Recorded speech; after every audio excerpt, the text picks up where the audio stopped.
So Christmas came early this year as Terrifier 3 recently released in cinemas, and with it has already come a load of controversy, all of which I'm going to be tackling in this video. But if you do just want to steer away from controversy and just watch like a review for Terrifier 3, that isn't what this video is going to be talking about. It will have some spoilers for Terrifier 3 and 2 and all the other ones, but if you want to go watch my review for Terrifier 3, it will be just up here. That is a non-spoiler review, no spoilers, no nothing. I was going to release my spoiler review today, but then when I saw this, I was just like, okay, let me talk about this instead. I can work on handling that a little better than push that to tomorrow.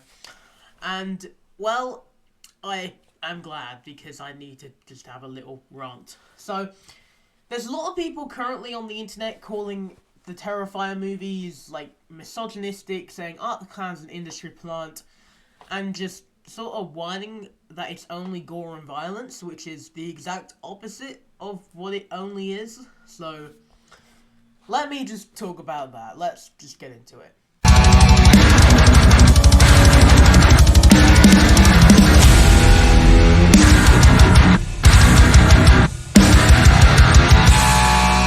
So, as I said, Terrifier 3 recently released, and there's already people just going, like, utterly insane over the movie.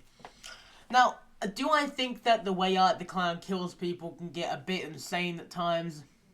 Yes. Do I think that it's solely against women? No. No, I do not. We have seen in the last two Terrifier movies, Art the Clown brutally... what's the word that I can use here? You know the thing that they do to the dogs? He fixed a few people, if you know what I mean. Gave him a little snip on the knob. Both in utterly brutal ways, which I did not want to watch, and I found very uncomfortable. So, the fact that they're now going and saying that Art the Clown basically is misogynistic and trying to say that he only does this to women is utterly insane. Now, do I think that the ways that he's killed some people in the past is also a bit messed up? Yes. But then again, horror movies do this all the time, where they have a predominantly female cast. They're going to die in the movie, and they're going to die in a brutal way. But that is literally just the movie. It's the story of the movie. Sure, the first movie isn't, like, story, and this sort of goes into my topic for the next, like, thing which I'm going to talk about. I didn't want to talk about this bit too much just because I think it's kind of self-explanatory that he literally doesn't just kill women in brutal ways, he kills everyone in brutal ways. I don't think Art the Clown cares who you are, what you are, where you are. We've literally seen in the most recent one, spoilers, he does kill, I believe, a good few children. So, I don't think he really cares at this point. I don't think he'll really give a damn how old you are, who you are, where you are. He'll find you. He'll hunt you down. I mean, it wouldn't surprise me. If you get on a plane, he'll probably come a-searching. But that just pretty much goes over my little point on that. I don't want to talk about that for too much time. But on to my second point of this video. Alright, following that, I have to talk about how Art the Clown and the Terrifier movies as a whole, they are not just gore, they have storylines. I've seen a lot of people recently, especially on Twitter, because that's, as I said, where I get most of my news, really just hamming in on how much the Terrifier franchise is really gory, and it has no real story, blah blah blah blah blah blah blah. We watching the same movies, guys. I was literally talking to one of my friends yesterday because he was watching Terrifier 2, and it was the day after I watched Terrifier 3. And he was like, yeah, the first one was just pretty much all gore and no story. This one, though, this is too much story. Because, he probably prefers gore. I mean, I know he prefers gore because I was talking to him. But the whole argument that they're just all gore, no story, doesn't make sense anymore, especially with this new one. Because we have more lore for Art the Clown with this new movie. We got a new Art the Clown lore that just dropped. And it's frankly stupid that they're trying to just say that there's no story. I mean, we're literally following the story of Sienna Shaw and her little brother. R.I.P. bro, by the way. R.I.P. to the brother.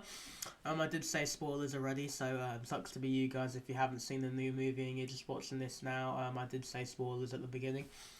But I don't think he's dead, it's fine. But they are followed by Art the Clown, and she seems to have some connection to him, and we have literally seen in this new movie her leaving a psychiatric facility because she got PTSD. That's some story right there. She's living with her uncle and aunt now because her mum was killed in the last movie. That's some story right there. We see some flashbacks of her with her dad. That's some more story right there. We learn more about Art the Clown and also why the little pale girl in this new movie. That's some story right there. Hell, the little pale girl as a whole is a story which I want to be a little bit more explored. And I mean, yeah, there's still so much more story which they can go with, which I don't think they should do too much because, as I said, the Terrifier movies, if you go too far into story, it will be just a bit bloated. If you go too far into gore, it will be a bit too bloated. But I still think that they need to find some good little mix in between the gore and the story. I think this third one is the perfect mix. Those first two movies, the first one was too little story, the second one was too much story. This is the perfect balance in between. And, you know, if we're just moaning about gore, I mean, if you're using the internet and you're voicing, like, an opinion like that, and you've seen the new movie, you're probably over the age of 10, which means you were alive in the 2000s. You've probably seen a Saw or Hostel or any major horror movie from the early 2000s.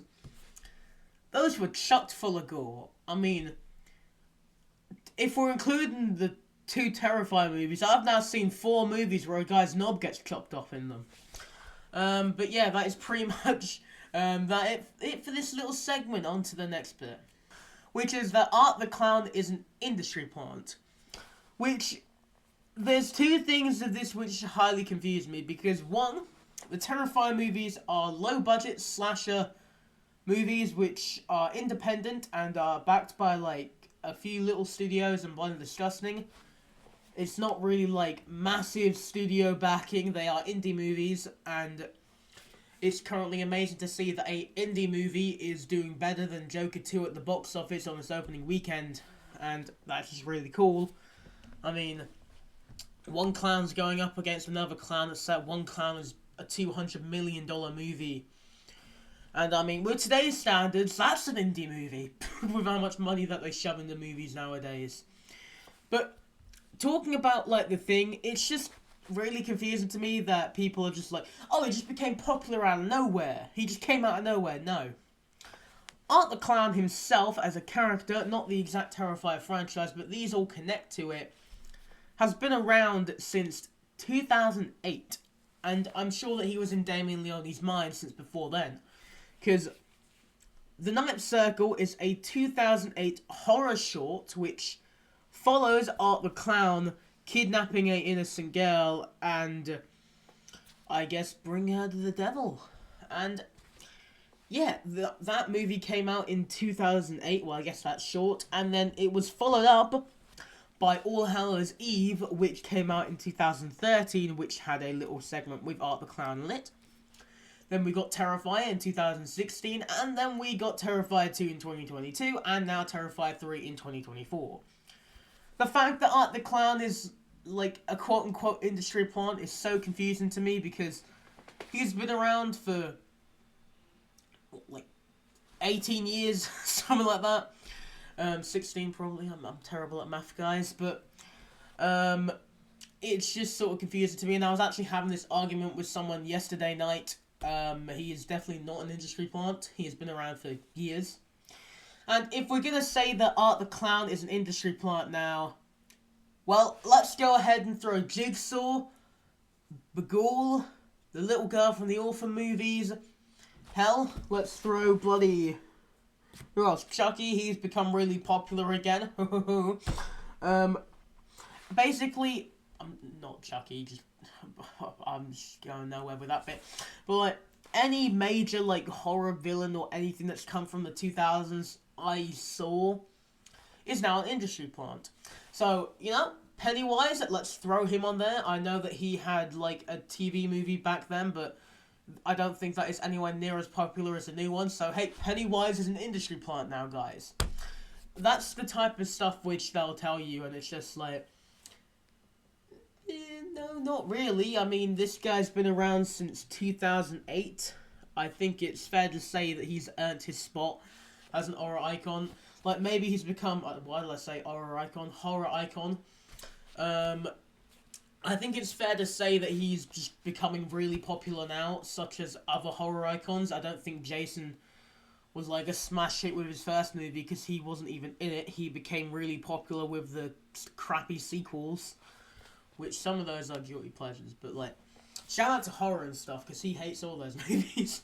But yeah, it's just really confusing to me to say like Art the Clown is an industry plant when he's been around for so many years. He's an independent horror icon. He isn't like major studio backing or anything like that.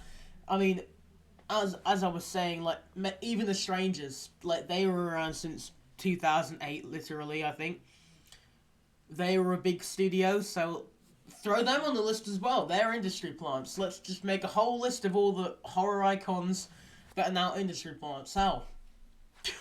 It makes no sense, and that's pretty much just the 2 points that I wanted to tackle in this video. Let me know your thoughts on it in the comments. I'd love to just have some conversations. Don't go too far, you know, because it is only 11:35 as I'm recording this, and this will probably come out at 10 PM, and I have like 3 videos to do today, so yeah. Thanks for watching this video, though. I will talk to you all next time when I do another video, which will probably be tomorrow with my spoiler review for Terrifier 3. I just wanted to talk about this as I saw a lot of people talking about these movies. And yeah, that's pretty much it for this video. Until next time, bye-bye.